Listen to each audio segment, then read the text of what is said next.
The final whistle. The roar of the crowd was a tidal wave, crashing over Ethan as he weaved through the opposing defense. He could practically taste victory. The score was tied, seconds ticking down on the clock. This was it. The championship. His championship. He gripped the worn leather of the football, the familiar scent grounding him amidst the chaos. He saw an opening, a sliver of space between two hulking linemen. He lunged, adrenaline coursing through his veins, pushing himself harder than he ever had before. The quarterback's pass was perfect, a spiral of brown leather finding Ethan's outstretched hands. He caught it clean, the impact jarring but exhilarating. He was in the clear, the end zone beckoning. A defender, desperate, launched himself at Ethan's legs. There was a sickening crack, a sound lost in the stadium's frenzy, yet somehow deafening to Ethan. His left leg buckled beneath him. The world tilted, the roar of the crowd fading into a dull, ringing echo. He landed hard, the breath knocked out of him. A searing pain shot up his leg, blinding and absolute. He lay there, gasping, staring at the blurred sky. He tried to move, to get up, but his leg refused to cooperate. It felt wrong. Twisted. Panic clawed at his throat. The world swam back into focus. Faces loomed above him, etched with concern. Teammates, coaches, the worried face of Mr. Davies, the school principal. A medic knelt beside him, his touch gentle but firm. "Easy, Ethan, easy," the medic said, his voice a low rumble. "Don't try to move." The scoreboard clock blinked, midnight. Someone, somewhere, was cheering. Distantly, Ethan registered that they had won. The championship was theirs. But all he felt was the throbbing agony in his leg, a cold dread spreading through him. A hush fell over the stadium as two players carefully helped Ethan to his feet, supporting his weight as they half carried, half dragged him towards the sidelines. The cheers died down, replaced by a stunned silence. He saw Sarah in the stands, her face a mask of worry. He wanted to smile, to reassure her, but the pain was too overwhelming. He managed a weak thumbs up, then his vision blurred again. The final whistle blew, a long, mournful sound that echoed the hollowness in his chest. Victory. But at what cost? As he was helped towards the locker room, a single thought hammered in his brain: the season was over. And not just the season. Everything. White walls and worries. The first thing Ethan registered was the smell. A sharp, antiseptic tang that burned in his nostrils and coated his tongue like a metallic film. Then came the light, a harsh fluorescent glare that stabbed at his eyes, forcing them shut. He groaned, a dry, scratchy sound that echoed in the sterile silence. Where? He tried to sit up, a jolt of agony ripping through his left leg. He cried out, a strangled gasp, and fell back against the stiff, starched pillow. White. Everything was white. White walls, white sheets, a white ceiling that seemed to press down on him, suffocating him. He was in a hospital. But why? A blurry figure materialized beside him, adjusting the bed. "Easy there, Ethan. You've had a bit of a tumble." A doctor. Young, with tired eyes and a clipboard in hand. "You took quite a hit during the match. A compound fracture of the tibia and fibula. We had to operate." The words swam in Ethan's head, meaningless sounds that refused to form a coherent thought. Football. The tackle. The searing pain. It all rushed back, a tidal wave of memory that left him breathless. How long will I be out?" he managed, his voice a hoarse whisper. The doctor sighed, a weary sound. "A few months, at least. The bones need time to heal. We'll start you on physiotherapy as soon as possible. No more football for a while, I'm afraid." Months. No football. The exams. Everything he'd worked for, gone.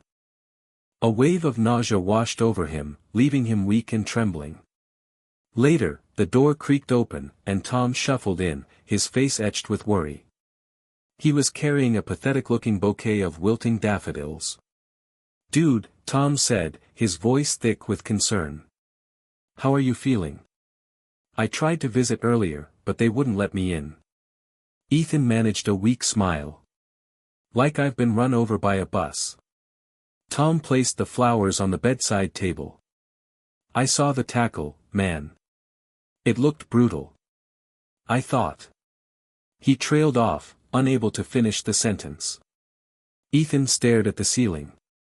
"The doctor says I'll be out for months." "The exams are in 3 weeks, Tom." 3 weeks. Tom ran a hand through his hair, his anxiety palpable. "We'll figure something out, Ethan. We always do. I'll bring my notes, and we can study here. It won't be the same, but—" Ethan turned his head, his eyes filled with despair. "It's not just the exams, Tom. It's everything." The disappointment was a crushing weight in his chest, a heavy stone that threatened to drag him down. He wanted to scream, to rage, but he was too tired, too broken. All he could do was stare at the white wall, and worry. A familiar face. The door swung inward, and Ethan instinctively straightened in his bed, wincing as pain shot up his leg. He'd been staring at the sterile white walls for what felt like hours, trying to distract himself from the throbbing ache. He expected a brisk, efficient nurse with a clipboard. He got Mrs. Davis. Tom's mom. Her blonde hair was pulled back in a neat bun, a few stray strands escaping to frame her kind face. She wore the standard hospital scrubs, but even in the unflattering uniform, she radiated a warmth that chased away some of the clinical chill of the room. Ethan's mouth went dry. He hadn't seen her since Tom had stormed off after the match. Since everything had fallen apart. "Ethan?" Her eyebrows lifted in surprise, her blue eyes widening behind her glasses. A small, hesitant smile touched her lips. "Ethan Bellwether, is that really you?" He swallowed hard, trying to find his voice. "Mrs. Davis." "Hi." A wave of awkwardness washed over him. He was lying in a hospital bed, injured because he'd been trying to impress her son, being tended to by the very woman he'd unwittingly caused so much pain. She bustled into the room, setting down a tray with a clatter. "Well, this is a surprise. I had you down as a Mr. Bellwether, I never made the connection."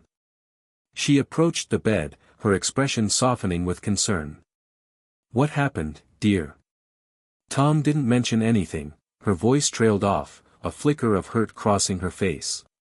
"Football," Ethan mumbled, avoiding her gaze. "I twisted my ankle." He knew it was more than a twisted ankle, but he couldn't bring himself to explain the full extent of his recklessness. Mrs. Davis gently took his chart from the foot of the bed, scanning it quickly. A fractured tibia. Ouch. That looks painful." She set the chart back down and reached for his hand, her touch surprisingly firm and reassuring. "Don't you worry, Ethan. We'll get you patched up in no time." She began to fuss over him, adjusting his pillows and checking the foredrip. Her movements were gentle and efficient, her presence strangely comforting. He watched her, a knot of guilt tightening in his stomach. He'd hurt her son, and now she was here, caring for him. "How's Tom?" The question slipped out before he could stop it. Mrs. Davis paused, her expression clouding over slightly. He's doing okay. It's been a bit rough, but he's a strong boy."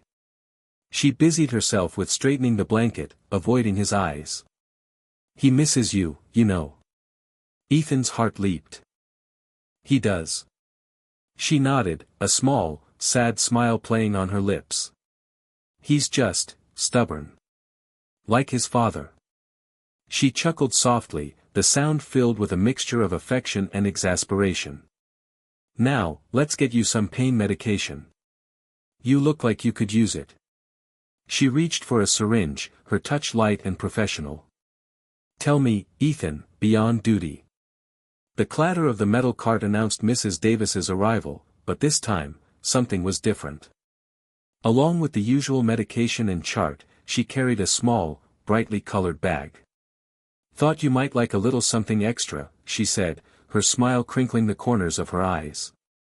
She pulled out a bag of cheese puffs, Ethan's absolute weakness. He hadn't mentioned it to her, not directly, but he'd groaned loud enough when she mentioned them to another nurse the other day. Mrs. Davis, you didn't have to, Ethan said, trying and failing to sound like he wasn't utterly delighted. Nonsense. A little comfort food is the best medicine. Besides, she winked, doctor's orders. Later that evening, after the dinner rush, Mrs. Davis pulled up a chair beside his bed. So, she began, a mischievous glint in her eye, you ever hear the one about the scarecrow who won an award? Ethan shook his head, intrigued. He was outstanding in his field. She threw her head back and laughed, a surprisingly hearty sound that filled the sterile room. Ethan couldn't help but laugh along, the absurdity of the joke washing over him. She followed with a series of equally corny jokes, each delivered with impeccable timing and a playful grin. He found himself relaxing, the constant ache in his leg fading into the background, replaced by the warmth of her presence. It wasn't just the snacks or the jokes, though those were certainly welcome. It was the way she looked at him, a genuine concern mixed with a youthful energy that belied her age. She wasn't just performing her duties, she was truly present, offering a sense of normalcy in the midst of his confinement. He noticed the fine lines around her eyes, etched by years of laughter and worry, and the way her blonde hair caught the light from the bedside lamp. It was a different light than he'd ever seen her in before.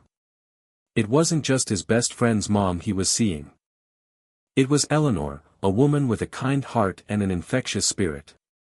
He was beginning to see her, perhaps for the first time, beyond the familiar role she played in his life. The thought stirred something unfamiliar within him, a warmth that had nothing to do with the cheese puffs and everything to do with the woman sitting beside his bed. Shifting tides.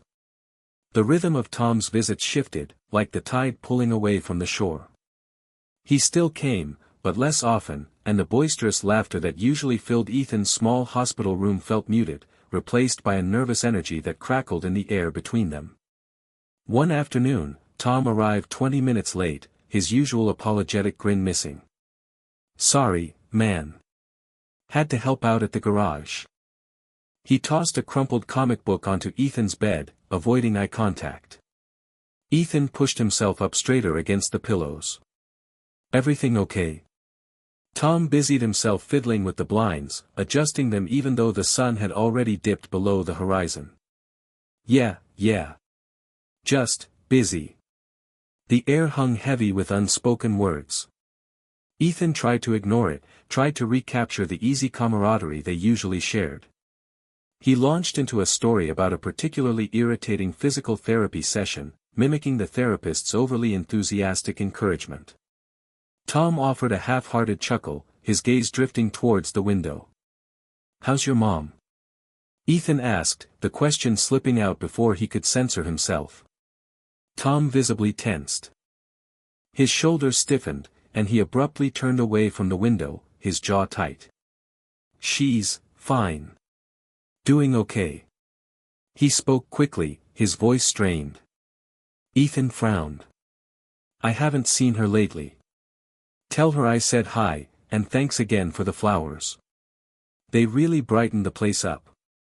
Tom mumbled something unintelligible and busied himself with his phone, scrolling through it with a furrowed brow.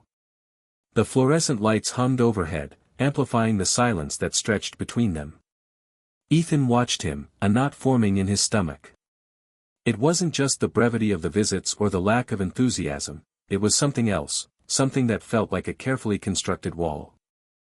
Later, after Tom had left with a hurried, gotta go, see you, Ethan stared at the ceiling, replaying their conversation in his mind. Tom's discomfort had been palpable, a physical thing that had filled the small room. Why was he so cagey about his mom? It wasn't like them to keep secrets. A cold dread began to seep into Ethan's bones, a fear that the shifting tides were pulling more than just time away from their friendship. Shared secrets. The sterile white walls of the hospital room seemed to shrink each day, but the hours Ethan spent with Mrs. Davis expanded, filled with unexpected warmth. He discovered a shared love for old movies, their conversations often peppered with quotes from Casablanca or Singing in the Rain. Mrs. Davis, perched on the edge of his bed, would hum along to tunes from his phone, a mischievous glint in her eyes as she corrected his lyrics to a Dean Martin song. "You know, Ethan," she said one afternoon, carefully arranging the flowers he'd brought, "I always pictured myself traveling the world. Richard and we had it all planned out." Her voice, usually bright, softened with a wistful sigh. Ethan, propped up against his pillows, felt a pang of sympathy. He'd always seen her as this vibrant, capable woman, the ever-present mom at school events, the one who always had a smile and a plate of cookies. He'd never considered her life beyond that. "What places did you want to see?" he asked, genuinely curious. "Oh, everywhere," she chuckled, but the sadness lingered in her eyes. "Italy, definitely. Richard always wanted to see the canals of Venice. And maybe some quiet little towns in France. We dreamed about it for years." The conversation drifted, touching on Ethan's own aspirations. He confessed his dream of opening a small bookstore, a cozy haven filled with the scent of old paper and brewing coffee. Mrs. Davis listened intently, her gaze encouraging. Later that evening, after the dinner trays had been cleared and the room was bathed in the soft glow of the bedside lamp, Mrs. Davis seemed to deflate, her usual energy diminished. She sat silently for a long moment, staring out the window at the city lights twinkling in the distance. "It's lonely here, Ethan," she finally confessed, her voice barely above a whisper. "After Richard, this house just feels so empty. The silence is deafening." Ethan felt a surge of compassion. He'd lost his grandfather a few years back, and he remembered the hollow ache that followed. He reached out and gently squeezed her hand. "I understand," he said softly, though he knew he couldn't truly comprehend the depth of her loss. "But you're not alone, Mrs. Davis." She squeezed his hand back, a watery smile gracing her lips. "Thank you, Ethan. That means more than you know." Accusations and anger. The door slammed back against the wall, the force of it rattling the posters hanging precariously on Ethan's side. Tom stood framed in the doorway, chest heaving, face flushed a dangerous red. Ethan, who'd been hunched over a textbook, jumped, nearly knocking over his precarious stack of library books. "What the hell, Tom?" he stammered, pushing his glasses up his nose. Tom spat, stepping into the room. "You're what the hell?" Ethan frowned, confusion warring with a growing sense of unease. "I don't understand." "Oh, I think you do," Tom said, his voice dripping with venom. "Playing the dutiful son, always around, fixing things, being so helpful. Trying to replace my dad." Ethan's jaw dropped. "Replace your dad? Tom, that's insane." "Is it?" Tom challenged, taking another step closer. The air in the small room crackled with tension. "Because it sure looks like it from where I'm standing. Helping her in the garden, fixing the leaky faucet, the way you look at her. You think I haven't noticed?" A flush crept up Ethan's neck. He opened his mouth to protest, but Tom cut him off. "And don't even try to deny it. You're supposed to be my friend, Ethan. My best friend. But you're just like everyone else. You see her, and you see an easy target, someone vulnerable you can, prey on." The word hung in the air, heavy and ugly. Ethan recoiled as if struck. "Tom, how can you say that? I would never." "Then what is it?" Tom roared, his voice echoing in the small room. "Are you trying to worm your way into our family? Are you trying to get with my mom behind my back?" The accusation hung in the air, thick with anger and hurt. Ethan stared at Tom, his face a mask of disbelief and pain. He felt a cold wave wash over him, extinguishing the warmth he usually felt for Tom. This wasn't just anger, this was a betrayal of everything they had shared. He pushed himself up from his chair, towering over Tom. "Get out," he said, his voice dangerously low. "What?" Tom sneered. "Can't handle the truth. Get out." Ethan repeated, his hand clenched into fists. The air vibrated with unspoken threats. Tom saw something in Ethan's eyes he had never seen before, a cold, hard fury that mirrored his own. He hesitated, the fight momentarily draining out of him. He had expected denial, maybe even tears. But not this chilling anger. He backed away slowly, muttering, "This isn't over." Ethan watched him go, his heart a cold, heavy stone in his chest. The door slammed shut, leaving a silence filled only with the echo of shattered trust and the bitter taste of betrayal. Understanding and tears. Tom's jaw was tight enough to crack granite. Ethan could practically feel the waves of anger emanating from him. They were in the small hospital cafeteria, the clatter of trays and hushed conversations a stark contrast to the volatile silence between them. "Tom, listen to me," Ethan began, keeping his voice low. "I admire your mom. I respect her. She's amazing. But it's not like that. Not how you think." Tom snorted, a harsh, disbelieving sound. "Oh really? Then how is it, Ethan? Because it sure looked like that when you were practically glued to her side at the game. And don't tell me you were just checking on my injury. You barely glanced at my leg." Ethan ran a hand through his already disheveled hair. He hadn't anticipated this level of intensity. I needed someone to talk to. About life, about things. Your mom, she just gets it. She understands things most people don't. She listens, you know. Really listens." He hated how lame it sounded, even to himself. He was a terrible liar. Or perhaps, just terrible at explaining the truth. Unbeknownst to them, Ellie Davis had slipped into the cafeteria, hoping to catch a glimpse of Tom. Hearing their raised voices, she paused behind a potted fern, her heart sinking. "So, you're saying you needed my mom as your therapist?" Tom's voice dripped with sarcasm. He pushed his tray away, the plastic scraping loudly against the table. "No. It's not like that either. It's complicated." Ethan felt his face flush.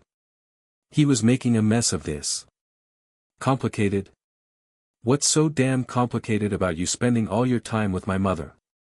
Tom slammed his fist on the table, making a few nearby heads turn. Suddenly, Ellie stepped out from behind the fern. Her face was etched with concern. "Tom, that's enough." Tom's anger seemed to deflate instantly, replaced by a look of guilt and shame. "Mom, Ellie walked over and placed a hand on Tom's arm. "Ethan is a good friend, and he's right. We've talked. I've listened. But that doesn't diminish my love for you, not even a little bit. You are my son, Tom. My whole world. Never doubt that." Her eyes glistened, and she pulled him into a tight embrace. Tom, caught off guard by her unexpected tenderness, hugged her back fiercely. Ethan watched, a lump forming in his throat. In that moment, he saw a different Tom, a vulnerable boy seeking reassurance. He also saw Ellie, not as some unattainable ideal, but as a mother, her love a tangible force. When Tom pulled away, his eyes were red-rimmed. He looked at Ethan, a flicker of understanding replacing the anger. "Sorry, man. I overreacted." Ethan nodded, offering a small, hesitant smile. The tension hadn't completely dissipated, but something had shifted. The air felt lighter, less charged. Maybe, just maybe, they could find their way back to solid ground. A new beginning. The aroma of cheap coffee and stale donuts hung thick in the air, a festive counterpoint to the sterile scent of disinfectant. Streamers, haphazardly strung, drooped from the fluorescent lights in the hospital's small common room. Get well soon, Ethan, banner, slightly askew, completed the picture of well-meaning, if slightly underwhelming, celebration. The nurses, bless their hearts, had thrown him a party. He managed a genuine smile, feeling the warmth of their collective goodwill despite the lingering ache in his leg. Tom stood awkwardly beside him, shifting his weight from foot to foot, a mumbled apology still hanging between them like a fragile ornament.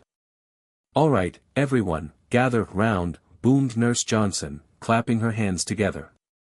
"Let's give Ethan a proper send-off."